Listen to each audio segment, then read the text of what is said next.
గ్రామ కమిటీ కనుసన్నల్లోనే ఏ పనైనా జరగాలి. ప్రజలు పన్నులు కట్టాలి, జరిమానాలు కట్టాలి, అవసరమైతే గ్రామాభివృద్ధి కోసం చందాలు ఇవ్వాలి. కానీ ఇందులో పనిచేసే వాళ్లు మాత్రం ఏ పని చేయరు. ఇంతకీ ఈ గ్రామాభివృద్ధి కమిటీలు నిజంగానే గ్రామాల్ని అభివృద్ధి పథంలోకి తీసుకువెళ్తున్నాయా? ఓ షార్ట్ బ్రేక్ తర్వాత చూద్దాం. అన్నింటికీ కమిటీ అనుమతి తీసుకోవాలి.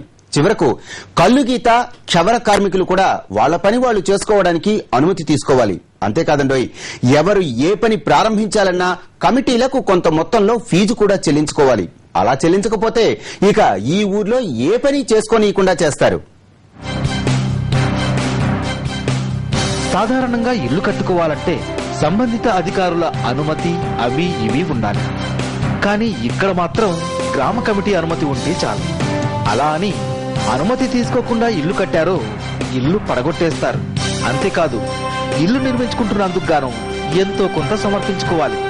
అలా చేస్తే నిబంధనలకు విరుద్ధంగా ఉన్నా చూసి చూడనట్లు వ్యవహరిస్తారు. అలా కాదని వ్యవహరిస్తే మాత్రం రాత్రికి రాత్రే ఇల్లును నేలమట్టం చేస్తారు. ఇలాంటి సంఘటన ఈ మధ్య చోటు చేసుకుంది.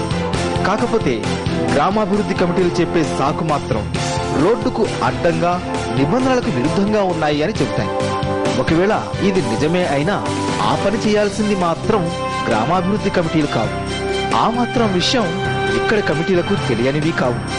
కాకపోతే ఈ గ్రామానికి మేమే పెత్తందారులం, మేం చెప్పిందే జరగాలన్న పిచ్చి ఆశతో ఇలాంటి పిచ్చి పనులు చేస్తున్నారు.